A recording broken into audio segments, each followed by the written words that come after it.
मेरी समझ में ये बात नहीं आ रही कि चीफ ने तुम्हें मेरे साथ क्यों भेजा है। तनवीर ने साथ वाली सीट पर बैठे हुए कैप्टन शकील से मुखातिब होकर कहा। वो दोनों इस वक्त एक जेट जहाज़ की सीटों पर मौजूद थे और जहाज़ की मंजिल ग्रेटलैंड का दारुल हुकूमत थी। क्यों, तुम्हें इस बात पर हैरत क्यों हो रही है? क्या मैं तुम्हारे साथ नहीं आ सकता था? कैप्टन शकील ने मुस्कुराते हुए पूछा। मुझे हैरत इस बात पर हो रही है कि तुम्हारी और मेरी तबीयत और काम करने के अंदाज में मुकम्मल तज़ाद है। तुम फ़लसफ़रों की तरह सोचते ज़्यादा और अमली काम कम करते हो, जबकि मुझे फजूल किस्म की दिमाग सोजी से चिढ़ है। मैं डायरेक्ट एक्शन का कायल हूँ, तनवीर ने जवाब दिया तो कैप्टन शकील बेख्तियार हंस पड़ा। तुम्हारा मतलब है कि तुम बगैर सोचे समझे एक्शन के कायल हो? कैप्टन शकील ने मुस्कुराते हुए कहा। सोचे समझे बगैर एक्शन हमाकत है, मैं तो फजूल सोच विचार की बात कर रहा था, तनवीर ने जवाब देते हुए कहा। तो फिर मैं भी तुम्हारा साथी हूँ, मैं तो ज़्यादा और इस वक्त सोचता हूँ जब कोई और एक्शन में हो, कैप्टन शकील ने जवाब दिया। फिर ठीक है, तनवीर ने मुतमईन होते हुए कहा और कैप्टन शकील ने मुस्कुराते हुए हाथ में पकड़ा हुआ रिसाला खोल लिया और फिर ग्रेटलैंड पहुँचने तक उनके दरमियान कोई बात ना हुई। चीफ ने उनके लिए रॉयल होटल में कमरे बुक करा दिए थे, इसलिए एयरपोर्ट से वो टैक्सी में बैठकर सीधे रॉयल होटल पहुंच गए। अब क्या प्रोग्राम है? कैप्टन शकील ने अपने कमरे में जाने की बजाय तनवीर के पीछे उसके कमरे में दाखिल होते हुए कहा। प्रोग्राम क्या होना है? रात को अल्पाइन क्लब चलेंगे और वहाँ के किसी आदमी को पकड़कर इस हाउंड ग्रुप के बारे में मालूम करेंगे। फिर इसका कोई आदमी जैसे ही हाथ आया उसे उसके चेयरमैन का पता मालूम हो जाएगा और उसके बाद चेयरमैन जाने और मैं मिशन ख़त्म, तनवीर ने बड़े सादा से लहजे में कहा। ओके, फिर मैं कुछ देर आराम कर लूँ, कैप्टन शकील ने कहा तो तनवीर ने इस बात में सर हिला दिया और कैप्टन शकील उसके कमरे से निकलकर उससे मुल्हका कमरे की तरफ बढ़ गया जो उसके नाम बुक था। कमरे में पहुंचकर उसने दरवाज़ा बंद किया और हाथ में पकड़े हुए ब्रीफकेस को उसने मेज़ पर रखा और उसे खोलकर उसके एक खुफिया खाने से एक छोटा सा जदीद साख्त का ट्रांसमीटर निकाल लिया और कुर्सी पर बैठकर उसने उस पर एक्स्ट्रा की फ्रीक्वेंसी एडजस्ट की और बटन दबा दिया। Hello hello, captain Shakeel calling over, captain Shakeel ने बार बार कॉल देते हुए कहा।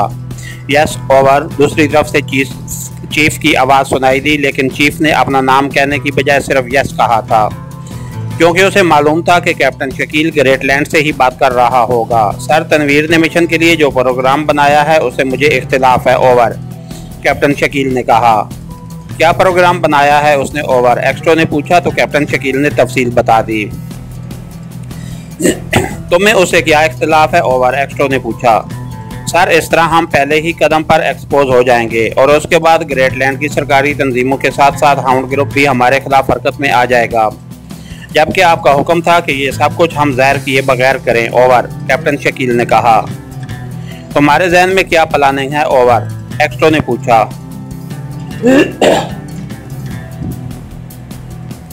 सर, मेरा ख्याल है कि हम चीफ सेक्रेटरी की पर्सनल सेक्रेटरी की रहजगाह मालूम करके वहाँ जाएं और उससे हाउंड ग्रुप के चेयरमैन के बारे में तफसीलात हासिल करके उस पर बराह रास्त हाथ डाल दें और फिर मालूमात हासिल करते ही वापस आ जाएं, ओवर, कैप्टन शकील ने जवाब देते हुए कहा। लेकिन अगर पर्सनल सेक्रेटरी को चेयरमैन के बारे में तफसीलात मालूम ना हुई तो फिर, ओवर, एक्स्ट्रो ने कहा। मेरा ख्याल है सर कि उसे लामहला इस बारे में मालूमात होंगी, क्योंकि चीफ सेक्रेटरी ही चेयरमैन से रब्ता करता है और चीफ सेक्रेटरी के हिफाजती इंतजामात बहुत सख्त होंगे, जबकि सेक्रेटरी के सिलसिले में ऐसा ना होगा, ओवर, कैप्टन शकील ने कहा। ठीक है, मैं तनवीर को कॉल करके उसे ये प्रोग्राम बता देता हूँ, वो वैसे ही करेगा जैसे तुम कह रहे हो, ओवर एंड ऑल, एक्स्ट्रो ने कहा और उसके साथ ही रब्ता ख़त्म हो गया। तो कैप्टन शकील ने ट्रांसमीटर ऑफ किया और फिर उसे वापस ब्रीफकेस की खुफिया जेब में रखकर उसने ब्रीफकेस को अलमारी में रखा और ख़ुद आकर वो कुर्सी पर बैठा। उसके साथ ही उसने कमरे में मौजूद डायरेक्ट फ़ोन का रिसीवर उठाया और इंक्वायरी के नंबर डायल कर दिए। यस इंक्वायरी पुलिस, रब्ता कायम होते ही दूसरी तरफ से आवाज़ सुनाई दी। चीफ सेक्रेटरी की पर्सनल सेक्रेटरी का ज़ाती नंबर चाहिए था, मैं उसका कलमी दोस्त हूँ और उससे मुलाकात करना चाहता हूँ। मेरे पास सिर्फ उसके ऑफिस का पता है और इस वक्त ऑफिस बंद हो चुका होगा, कैप्टन शकील ने तफसील से बात करते हुए कहा। होल्ड ऑन करें, दूसरी तरफ से कहा गया। हेलो सर, क्या आप लाइन पर हैं? चंद लम्हों बाद इंक्वायरी ऑपरेटर ने कहा। यस, कैप्टन शकील ने कहा। नंबर नोट कीजिए, दूसरी तरफ से कहा गया और उसके साथ ही एक नंबर बता दिया गया। नंबर के साथ साथ उनका पता भी बता दें तो मैं जहमत से बच जाऊंगा, कैप्टन शकील ने कहा। हाई ऑफिसर्स कॉलोनी कोठी नंबर 112 बी ब्लॉक दूसरी तरफ से कहा गया और उसके साथ ही राब्ता खत्म हो गया। तो कैप्टन शकील ने मुस्कुराते हुए रिसीवर रखा ही था कि कमरे का दरवाजा खुला और तनवीर अंदर दाखिल हुआ। अभी चीफ की कॉल आई है, तनवीर ने अंदर दाखिल होते हुए कहा। ओह खैरियत, क्या कोई खास बात हुई है? कैप्टन शकील ने जानबूझकर चौंकते हुए कहा। हालांकि उसे मालूम था कि चीफ ने क्या बात की होगी, लेकिन वो चूंकि तनवीर की तबीयत से वाकिफ था इसलिए उसने हैरत का इजहार करना जरूरी समझा। चीफ ने मुझसे मिशन का प्रोग्राम पूछा तो मैंने वही प्रोग्राम बता दिया जो मैंने तुम्हें बताया था, लेकिन चीफ ने कहा कि इस तरह हम एक्सपोज भी हो सकते हैं। चीफ ने एक शॉर्टकट प्रोग्राम बताया है और कहा है कि पहले हम इस प्रोग्राम पर अमल करें और अगर ये प्रोग्राम नाकाम रहा तो फिर पहले वाले प्रोग्राम पर काम करें, तनवीर ने कुर्सी पर बैठते हुए कहा। क्या बताया है चीफ ने? कैप्टन शकील ने कहा। तो तनवीर ने वही प्रोग्राम बता दिया जो कैप्टन शकील चीफ से डिस्कस कर चुका था। ये भी ठीक है, अगर इस तरह काम हो जाता है तो वाकई हम एक्सपोज होने से बच जाएंगे, कैप्टन शकील ने कहा। मेरी समझ में ये बात नहीं आ रही कि चीफ हमें एक्सपोज होने से क्यों मना कर रहा है। एक्सपोज होने से हम पर कौन सी क़यामत टूट पड़ेगी, तनवीर ने मुंह बनाते हुए कहा। तो मैं मिशन के बारे में असल बात का ख्याल नहीं रहा। मिशन यहाँ नहीं है, असल मिशन पाकेशिया में है। यहाँ से हमने सिर्फ मालूमात हासिल करनी है और अगर हम एक्सपोज हो गए तो उसकी इत्तला पाकेशिया में पहुँच जाएगी और नतीजा ये कि वहाँ इस सिलसिले में जो लोग काम कर रहे हैं वो अंडरग्राउंड हो जाएंगे, कैप्टन शकील ने कहा।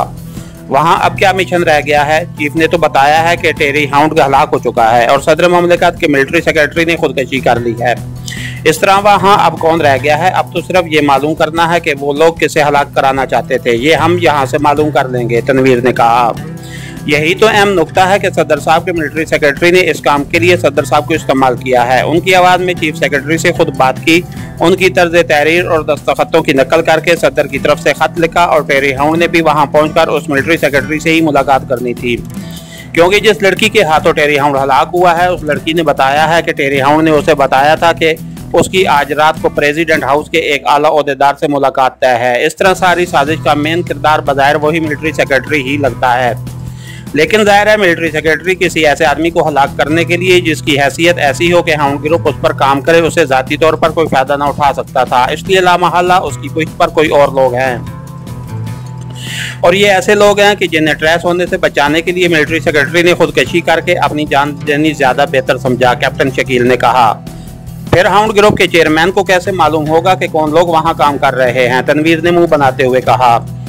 उसे अगर मालूम होता तो फिर टेरी हाउंड मिलिट्री सेक्रेटरी से मिलने की बजाय बराह रास्त उन लोगों से रब्ता करता, लेकिन इस चीफ को यकीनन ये मालूम होगा कि टारगेट कौन है और यही बात हम मालूम करना चाहते हैं ताकि उस टारगेट की पोजीशन के मुताबिक अफराद को पाकेशिया में तलाश किया जा सके, कैप्टन शकील ने कहा। तो तनवीर ने बेख्तियार एक तवील सांस लिया।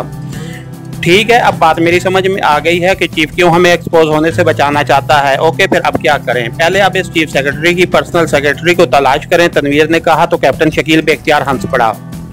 उसकी फिक्र मत करो, ये काम मैंने पहले ही कर लिया है, क्योंकि मेरा ख्याल था कि शाम तक फारिग बैठने की बजाय क्यों न इमरान का सा अंदाज इख्तियार किया जाए और फोन पर ही मिशन मुकम्मल कर दिया जाए, कैप्टन शकील ने मुस्कुराते हुए कहा और तनवीर बेख्तियार चौंक पड़ा।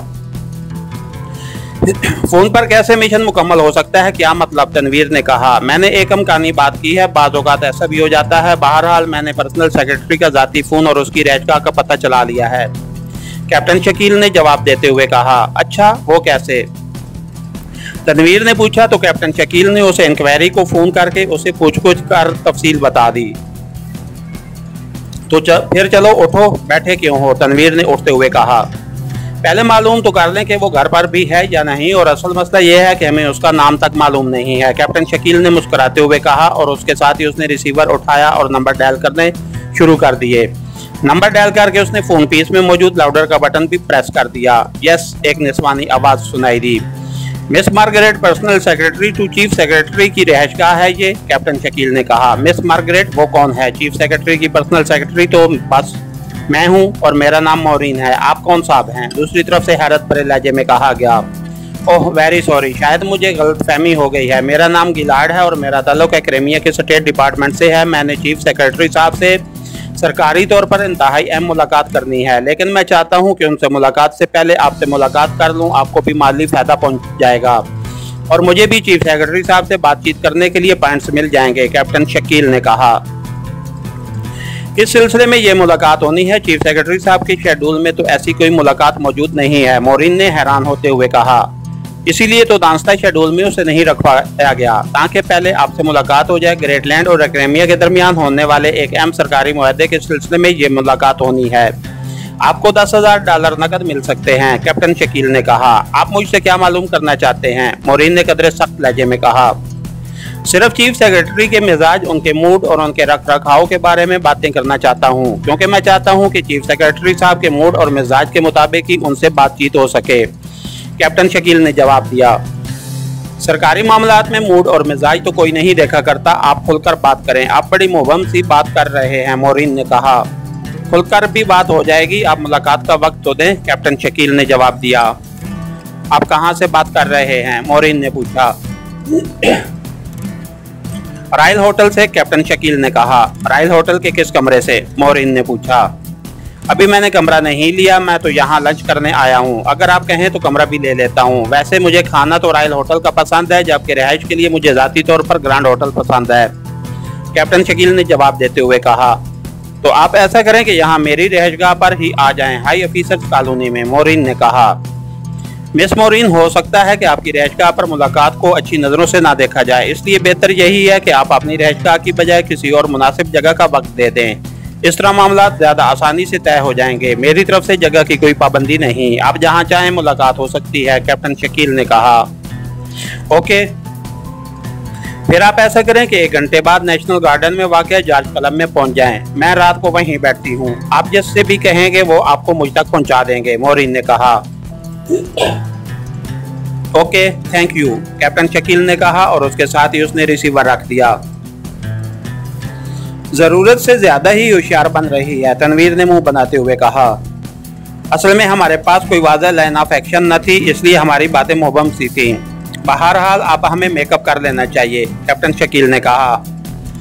लेकिन तुमने तो उससे अकेले मिलने की बात की है, अगर मैं साथ गया तो वो मशकूक हो जाएगी। इससे तो बेहतर था कि हम उसकी रिहाइशगाह पर पहुंच जाते और वहां से उसे पूछ-कुछ हो जाती, तनवीर ने कहा। हाँ, ऑफिसर्स कॉलोनी में खसूसी सिक्योरिटी के इंतजाम होते हैं। वहाँ कॉलोनी के गेट पर बाकायदा नाम पत्ते लिखे जाते हैं, कागजात देखे जाते हैं, पूछ-कुछ की जाती और अगर मोरिन से कुछ मालूम ना हो सकता मसला ज़रूर उलझ जाता, कैप्टन शकील ने कहा। लेकिन अगर उसे जबरन पूछना पड़ा तो फिर, तनवीर ने कहा, उसकी नौबत नहीं आएगी। वो हमसे मुलाकात के लिए $10,000 पर तैयार हो गई है और अगर वो $10,000 के लिए अजनबी अफराद से मुलाकात पर तैयार हो सकती है तो ज़्यादा रकम देकर उसे मजीद मालूमात भी हासिल की जा सकती हैं, कैप्टन शकील ने कहा। ठीक है, अभी वहाँ पहुँचे तो सही, फिर जैसे होगा देख लिया जाएगा। तुम मेकअप करके मेरे कमरे में आ जाना ताकि वहाँ से इकट्ठे रवाना हो सकें, तनवीर ने कुर्सी से उठते हुए कहा और कैप्टन शकील ने इस बात में सर हिला दिया। फिर तकरीबन 1 घंटे बाद वो दोनों अक्रेमी मेकअप में टैक्सी में बैठे नेशनल गार्डन की तरफ बढ़े चले जा रहे थे। नेशनल गार्डन के मेन गेट पर उन्होंने टैक्सी छोड़ दी। ये बहुत वसी व अरीज पार्क था और वहाँ लोगों का खासा रश भी था। वो दोनों अंदर दाखिल हुए और फिर तेज तेज कदम उठाते गार्डन के एक कोने में बने हुए क्लब की तरफ बढ़ते चले गए। क्लब की इमारत 1 मंजिला थी, लेकिन रकबे के लिहाज से वो खासी वसी थी। क्लब के मेन हॉल में दाखिल होकर वो सीधे काउंटर की तरफ बढ़ गए, जहाँ 2 मकामी लड़कियां अपने कामों में मसरूफ थीं। यस सर, एक लड़की ने कैप्टन शकील से मुखातिब होकर कहा। मिस मोरिन ने यहाँ में मुलाकात का वक्त दिया हुआ है, कैप्टन शकील ने कहा। ओह, वो रूम नंबर 11 में मौजूद हैं, लड़की ने जवाब दिया। क्या उस रूम तक कोई हमारी रहनुमाई कर सकता है? हम क्रेमिया से आए हैं और पहली बार यहाँ आए हैं, कैप्टन शकील ने कहा। बाएं हाथ पर एक राहदारी जा रही है, उसमें स्पेशल रूम्स हैं और हर कमरे के बाहर उसका नंबर लिखा हुआ है, लड़की ने वजाहत करते हुए कहा।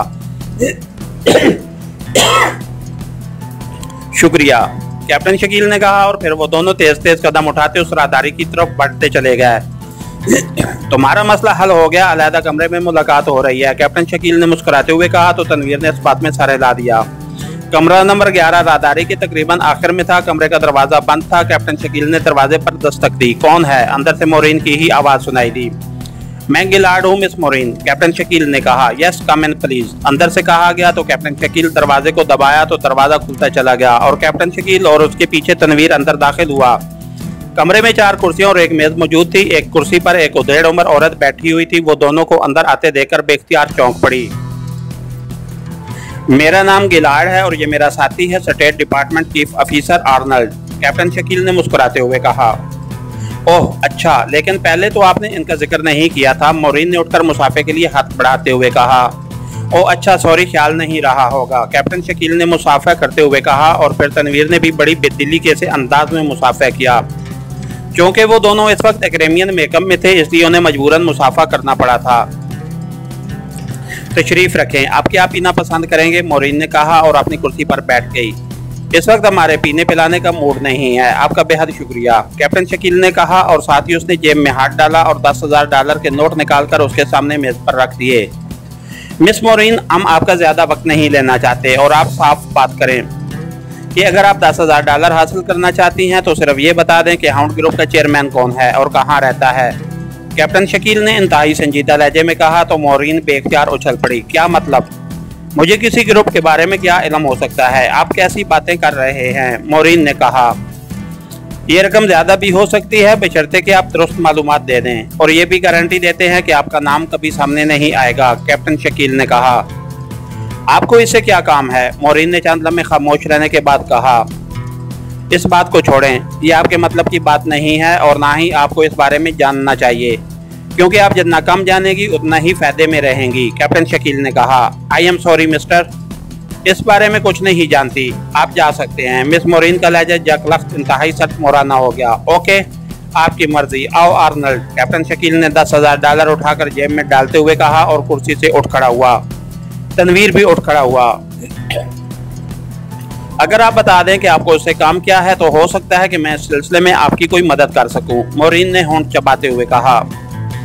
हाउंड ग्रुप जिस किस्म के काम करता है उसी टाइप का काम है, कैप्टन शकील ने मुंह बनाते हुए कहा। $50,000 दे सकते हैं आप, मोरीन ने कहा। सॉरी, ज्यादा से ज्यादा $15,000 और बस, कैप्टन शकील ने भी साफ जवाब देते हुए कहा। ओके, दें, मोरीन ने एक तवील सांस लेते हुए कहा। तो कैप्टन शकील ने पहले वाले नोट निकालकर मेज पर रखे और फिर कोट की अंदरूनी जेब से उसने और नोट निकालकर उनके साथ रख दिए।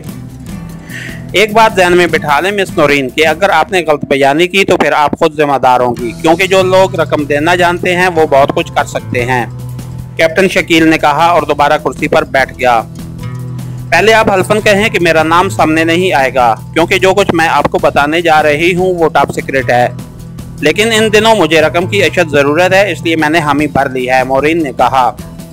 उसकी आप फिक्र न करें, आपने खुद महसूस किया होगा कि इसी एहतियात की वजह से हमने आपकी रिहाइशगाह पर मुलाकात नहीं की, वरना हमें तो इससे कोई फ़र्क ना पड़ता, लेकिन आपको पड़ सकता था, कैप्टन शकील ने कहा। तो मोरीन ने इस बात में सर हिला दिया।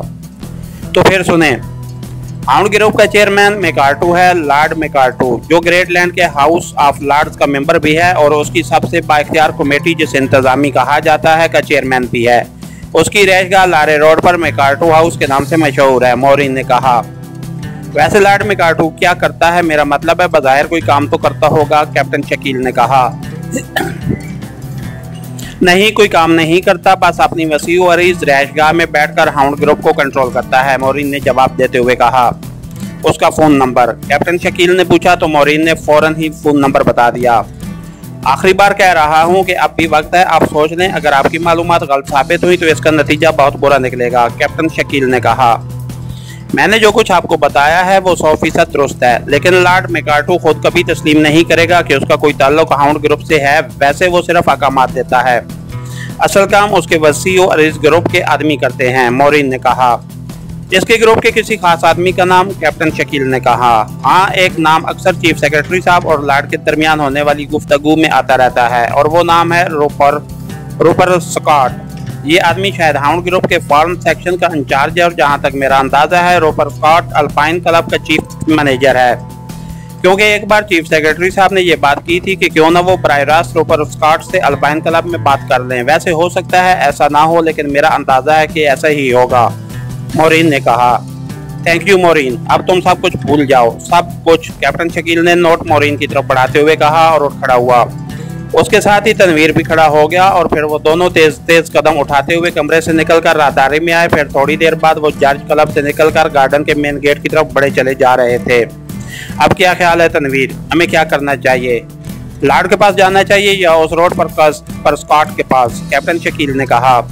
मेरा ख्याल है कि हम अल्पाइन क्लब चलें और उस रोड पर स्कॉट को पकड़कर उससे पूछ-पूछ कर लें। लॉर्ड से मिलने के लिए हमें न जाने क्या क्या पापड़ बेलने पड़े। ऐसे लोग बहुत मोहतात रहते हैं, जबकि रूपर्ट स्कॉट से मुलाकात आसानी से हो जाएगी। तनवीर ने कहा, तुम्हारी बात ठीक है और फिर यहाँ से सीधे ही अल्पाइन क्लब चलते हैं, कैप्टन शकील ने कहा और तनवीर ने इस बात में सर हिला दिया। इसके साथ ही हमारी आज के एपिसोड का इख्तिताम हुआ। कहानीगर चैनल को लाइक कीजिए, सब्सक्राइब कीजिए और बेल आइकन को प्रेस कर दीजिए ताकि आने वाली नई वीडियो आप तक बर वक्त पहुँच सके। शुक्रिया।